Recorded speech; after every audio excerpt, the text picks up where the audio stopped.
प्रभु जो जिस भाषा का जानकार हो उससे उस भाषा में बात करने में सुविधा रहती है। अंग्रेजी जानने वाले से अंग्रेजी में, हिंदी जानने वाले से हिंदी में, संस्कृत जानने वाले से संस्कृत में। अच्छा, जानकारी ना हो। और एक सज्जन बड़े विचित्र थे, उन्हें अंग्रेजी का बिल्कुल ज्ञान नहीं था, पर उन्हें 3-4 शब्द याद कर लिए थे। वो वही शब्द बोलते, 4 शब्द बस, yes, no, very good, thank you, और अर्थ किसी का पता नहीं। और गांव में अपना वो मस्त, yes, no, very good, thank you. अब जो नहीं समझते थे वो कहती बड़े योग्य आदमी है, जो समझते थे वो हंसते थे कि इनको 4 शब्द याद। एक बार ट्रेन में जा रहे थे, चोरी हो गई किसी की, उसकी अटैची खो गई। तो सबसे पूछ रहा था, भाई साहब आपने अटैची देखी? अटैची देखी। तब तक वही मिल गए, बोले भाई साहब आपने अटैची देखी? उन्होंने सोचा अंग्रेजी बोलने का मौका अच्छा है, तो बोले यस। अरे बड़ी खुशी की बात, तो दे दीजिए। तो बोले नो। उसने कहा कि ये कोई बात हुई, तुम्हें मिल गई हो, मना कर रहे हो, इतनी पिटाई लगाएंगे, 2-4 तमाचे लगाएंगे? तो बोले वेरी गुड। तो उसने 2 लपड़े लगाई। तो उसने सोचा पिट तो गई, आखिरी शब्द और बोल दे, बोले थैंक यू। अब अर्थ उसे पता ही नहीं कि क्या है।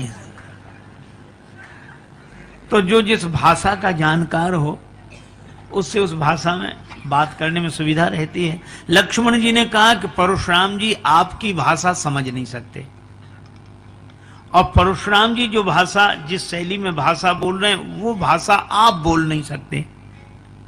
फिर का इनकी भाषा के विशेषज्ञ तो हम हैं, आप हमें आज्ञा दीजिए। राम जी मुस्कुरा कर रह गए।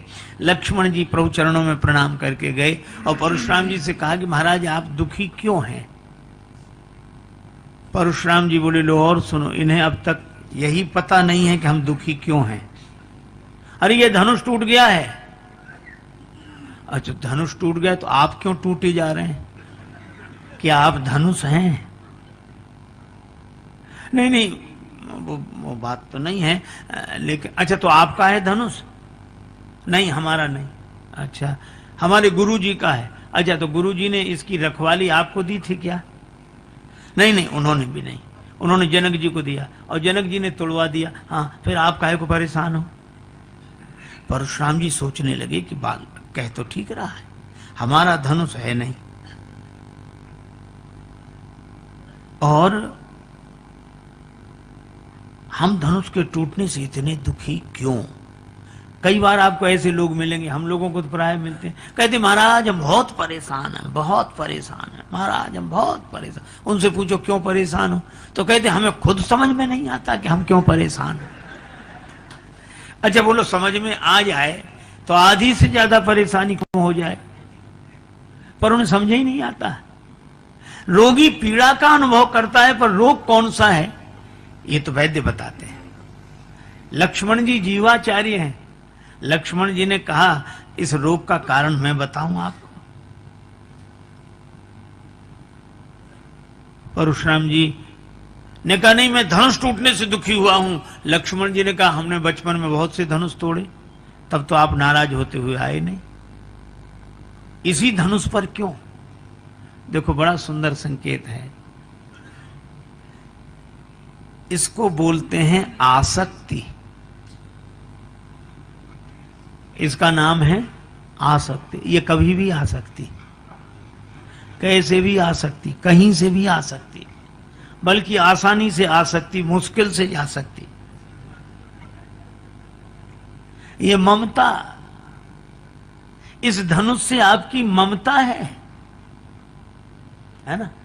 अच्छा देखो हम लोग अखबार पढ़ते हैं सवेरे सवेरे, उसी समय जलपान करते हैं, चाय लेते हैं, 2-4 मित्र इकट्ठे होकर चाय पी रहे, अखबार पढ़ रहे, अरे ट्रेन दुर्घटना, कितने 50 आदमी मर गए। अरे ज्यादा मरे होंगे, अखबार में कम छापते हैं, अब 50 मर गए, कम छापते हैं, ज्यादा मरे होंगे, कम से कम 100-200 आदमी मरे होंगे। आपने चाय नहीं ली, अब 100-200 मर गए। अच्छा दुख हुआ क्या कि थोड़ी देर मौन रहते या आंसू आ जाते? नहीं नहीं, तब तक अरे अभी भूकंप आया तो उसमें हजारों मर गए थे। कोई आप बिस्कुट लो, हजारों मर गए, बिस्कुट ले 200 बता रहे हैं, ज्यादा फंस कम से कम 500 मरे होंगे, आप नमकीन लो, चाय ले। अच्छा बोलो ऐसी बातें करते कि नहीं? हमें बिल्कुल ऐसे आराम से पढ़ते रहते हैं।